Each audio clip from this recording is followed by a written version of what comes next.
Before we dive in, I want to give huge shout outs to community partners Epilepsy Foundation of America, the Danny Did Foundation, and Epilepsy Alliance America. And big thanks to sponsors Neurelis and SK Life Science. Thank you for believing in this podcast and to help keep it going. All right, y'all, pull up a seat. This is going to be good. Hey guys, welcome to What the F. So I don't know about y'all, but I feel like I am constantly saying epilepsy is more than seizures. And I know a lot of people out there are saying that as well. And that's why today's guest is so amazing, because not only is she an incredible neurosurgeon who understands that, but is also trying to change how we address epilepsy in the healthcare system through research so that we can address all of the things that epilepsy involves. It is truly my honor and pleasure to have Dr. Sandi Lamb. She is the division head of neurosurgery at one of the country's top hospitals, top children's hospitals. It's Lurie's Children right here in Chicago. And Sandi, I am so excited to have you here. Thank you. It's an honor and a pleasure. Thank you. Yeah. So, okay. I just want to dive into the research that you have going right now. And if you could, and I'm probably going to interrupt you like a million times because I don't have a research brain. It's just not, so I will have a lot of questions along the way. So bear with me because it's almost like you're explaining it to a 5-year-old. But if you could, tell us what the research entails, and then I can't wait to dive into how the potential it has to change how things are done in the epilepsy space. Thank you so much. Well, this current large study that we're doing is spanning multiple years. I'm a pediatric neurosurgeon, so my day job is that I do surgery to help children with seizures, to try to reduce their seizure burden or to try to cure the epilepsy. Can I pause and say you're being a little too humble and that people travel across the country to have you operate for their children to help them. And I just want everyone to know what an amazing neurosurgeon you are. Thank you. Yeah. I take that really seriously. Mm-hmm. Even though I operate on people for a living, that is not normal to have your child need surgery, right? Mm-hmm. Nobody has a baby and brings a child into the world thinking we're going to go through trials and tribulations of chronic illness and of roller coasters of what's going to happen next, and how do we make the right decisions for our child, for their health and for our family's future and for our child's future. So even though when we make decisions for surgery, there are a whole bunch of things that we go through in terms of checklists, and is this the right thing to do, and how do we make those decisions, and how do we do it safely, there's all of the other things that are more important for what families are going through and what the patient is going through and how that fits into the family and the community. And that's actually the crux of the research that we are doing now. It is a project sponsored by the Patient-Centered Outcomes Research Institute. So that's PCORI, and they are sponsoring this multi-site study that is spanning multiple years. So that means that our center, Lurie Children's Hospital, is the primary site really coordinating these efforts across 7 hospitals across the U.S. that are pediatric hospitals. And our study is focusing on comparative effectiveness of surgery versus medical treatments for patients with Lennox-Gastaut syndrome. Lennox-Gastaut syndrome is a rare form of epilepsy that is severe and disabling. So it is a childhood onset epilepsy, and it is characterized by multiple seizure types, by certain patterns on the EEG, and neurocognitive development impairment. Mm-hmm. So that is something that shows up around 3 years of age and beyond, and really has to fit these criteria of the multiple seizure types, certain patterns on the EEG, and neurocognitive impairment. So families go through this journey of knowing that there's something wrong with their child and then seeing seizures and multiple seizures, and these seizures are very hard to control. So patients are on multiple anti-seizure medications, and then we have lots of treatment options, right? More and more medications or surgery, dietary therapies, and other modalities. And as a surgeon, I think, well, when am I supposed to enter into the equation to try to help the teams of epileptologists and all of the multidisciplinary stakeholders in a multidisciplinary team trying to take care of this really difficult to manage type of epilepsy. So I think about surgery and how and when and what type.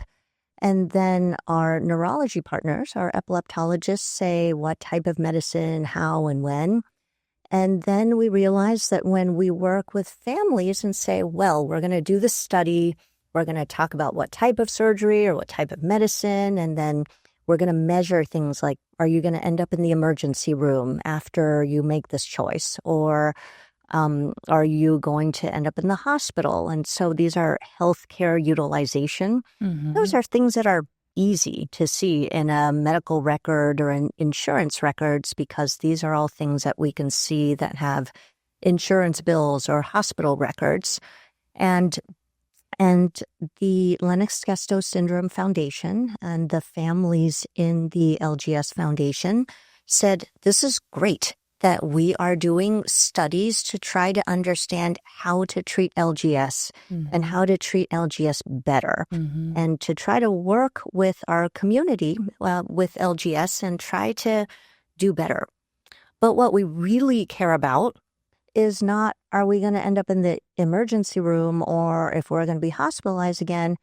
If you really ask us what we care about, it's actually what we're living day to day, which is, how is the treatment decision of surgery versus more medication going to affect our daily life in what we see in our child, which is behavior, communication, and quality of life? And that really helps us learn a lot about really reevaluating what it is that we are doing, right? So when families with children with epilepsy, with LGS, come to us, it's really about, how do you elevate the experience of living day to day with your child, right? And how is your child going to be able to interact with the family and with the community? And the things that we are good at measuring in research may or may not be meaningful, right? So learning from families for what is meaningful and what is fundamentally the most important when we make treatment decisions together is essential. And we haven't done a really good job of that in research or in science or in healthcare. And we're really learning a lot altogether with our Patient-Centered Outcomes Research Institute sponsored study for measuring outcomes that matter most to families. And that goes to the ethos of those closest to the problem are closest to the solution. So right? So when we do research together. Thanks for that. Yeah. Well, okay, I'm sorry. I just felt like very validated with that, as a patient, as someone with epilepsy. It's like, oh, right. Like I can help with the solution. I can have some sort of, I don't know, not say in it, but maybe even a say in, what works best for me. I just never really thought about it like that before. Absolutely. And you have a huge say in it, because it doesn't matter what we're doing research in or what we're reporting if it's not meaningful to you and if it's not something that's going to help. So we're really trying to develop this all together and be able to come up with even the right questions, right? If we don't ask the right questions, then the answers we come up with won't be helpful or meaningful. Yeah. Oh my gosh, this is like, I don't know. This just makes me feel so warm and good, because I feel like, and this is just me, I'm projecting my own experience, obviously, but like my whole life I've had chronic illness, but I didn't have epilepsy until I was 32. But my whole life has been like defer to the doctor, defer to the doctor. Never really take my opinion seriously because there's an expert in the room, you know? I never even like until this moment really thought about having a say. And not that my doctors are amazing. This is nothing that like, but just like kind of being asked the right questions. I never even thought about that before. So what questions are you asking? I don't know how much I don't know how research works again, so I don't know how much you're allowed to share or what's going on. But so just tell me if like I'm, digging in too deep. But yeah, what kind of questions are you asking families with LGS? Yeah. No, nothing is off limits. We're Okay. not digging too deep. We have a study website where we encourage engagement, and really it's a two-way street. So, and we are really developing a lot of this together with Tracy Dixon Salazar, the director of the LGS Foundation, and all of the families. So Tracy herself is a mom with experience with a daughter living with LGS and the whole family journey. So she has been a huge advocate in saying, don't do research to us, do research with us, and really learning through all that. So the main question is actually also designed by the LGS Foundation and the families, which was, what is a common question that families living with LGS come to at some point in their journey? And that question is, how do we make that decision of, do we add another medication for seizures or do we add surgery? Because most people living with LGS are on multiple anti-seizure medications and continue to have seizures. So there are many anti-seizure medications out there, but every time you try another medication and you add another one, you're adjusting the dose, you're trying to figure out if the seizures are responding in any way. And then do you add more and more? Are there side effects? Are there not? What is worth it and what is not? Then you can think. Oh, yeah, go Sorry, I ahead. just want to pause there Yeah. because I feel like that is something that I know myself and so many people I've talked to in the community struggle with is like, which part is worth it? Because sometimes the side effects of a medication make the medication, even though it may be stopping the seizure, it makes your life worse. But then having more seizures also makes your life worse. So it's like almost that question that I feel like I know I struggle with a lot, when it comes to adjusting my medications and things. And I just really appreciate the fact that this is being taken, that now this is being studied. Yeah, absolutely. So it's really, when do you add a medication Yeah. and when do you add a surgery? Right. So, and we know that this is no small decision, right? And surgery can sound daunting and terrifying, but really it can offer really good benefit. And even medicines, right? Like you talked about side effects. I mean, some of them have really bad side effects, right? So this decision is not something that is taken lightly, although we may sound very clinical and practical about it during a healthcare encounter. We know that these are really big deal things, and that's why we're studying this, right? So we set it up as we're asking this question. One part of the study is actually looking at medical records and quantifying by numbers how much you end up in the emergency room, how much you interact with the healthcare system. The other part of the study is actually looking at the same population with Lennox-Gastaut syndrome and actually asking patient families, what do you think about behavior, communication, and quality of life? And that is actually directly by patient surveys and questionnaires.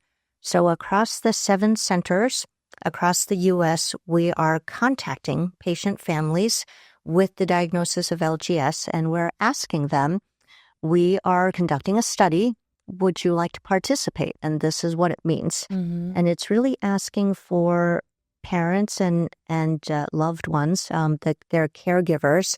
We're asking for the caregivers of those living with LGS for their time to really give their input and really give their opinions and share their experience. And it will be patients on medications or who have had surgery for LGS, and really quantifying in these survey and questionnaire type of way what they think about their child with LGS and what they think about their behavior, communication, and quality of life. Mm-hmm. So there's a lot that goes into that, because any old survey is not really going to capture what it means for a child living with LGS who may or may not be able to talk, or may or may not be able to feed themselves, or walk, or go to the bathroom by themselves, because of how severe LGS can be and how severely affected one can be. So there's a big spectrum for how Lennox-Gastaut syndrome and the seizures affect somebody. So some people may actually be able to walk and talk and interact, and some may not. And we actually had to find surveys and work with families to understand what are surveys that can really help capture and define and really let us know the essence of what they're seeing in their child, because it's not quite a one-size-fits-all. Right. We had to do this for behavior, communication, and quality of life, and really try to meet families where they are and really understand what it is that they thought would be meaningful to be able to tell us as researchers and in this community, how to understand what was a meaningful change or not. Okay. Okay. So it's really going to the people affected the most and saying, how has this affected you? And tell us Exactly. everything. Exactly. Kind of thing. Everything. Do you, okay, Yes. I'm so curious because I know, among like any chronic illness, but there's a lot of heightened emotions sometimes around them. And I'm just picturing someone like really angry writing out like, and then other people just being like I guess my question is like, how emotional are the responses? Or, is it, and does that even, that's probably just me, the empath trying to figure out how people are responding and how they feel about it, you know? That's really important, because we're asking hundreds of families to fill out these surveys, and it takes time, right? And it really takes emotional effort to be able to do this too, right? In a follow-up to these surveys, we actually have a second phase in the study. It's called our supplement that is going to start up soon. So we're going to do the same process of reaching out to families with kids with LGS, and we're going to ask them about caregiver burden, which is the indirect costs of care, or what families go through and what families give up to take care of children with LGS. So that is not just parking or taking a day off work. It's so many things that we have not been very good at measuring in research or in healthcare. So when you look at a typical study, they will look at direct costs, which is really looking at what it costs on your hospital bill or on your insurance bill, or what we can see in terms of those records, but actually looking at what families give up. And sometimes it'll say what are out-of-pocket costs, which are parking, or I paid for lunch, or things like that. Right. But now we're trying to dig into, did families have to go from full-time work to part-time work? Did families have to give up their work? Did they have to move closer to the hospital and downsize their home? Sure. What do they do for care of siblings and elders in the family? Do moms and dads give up education opportunities to be able to take care of their child who was ill? And so all of those other things that we don't factor in very well and that we don't measure well, we're going to do that in our upcoming next phase of this study, because it is working directly with families to try to understand their experience. I mean, that's huge. Because again, it's taking something that feels unquantifiable and doing like everything you can to quantify it so that, well, then I don't know. So that what? So that what can we do with it? Because I just feel like it too, again, it's just like, it's those things we don't consider, especially for caretakers, who do give up a lot. And I think even just the acknowledgement of that is huge, just to be like, we know there's things in your life that are completely different because of this.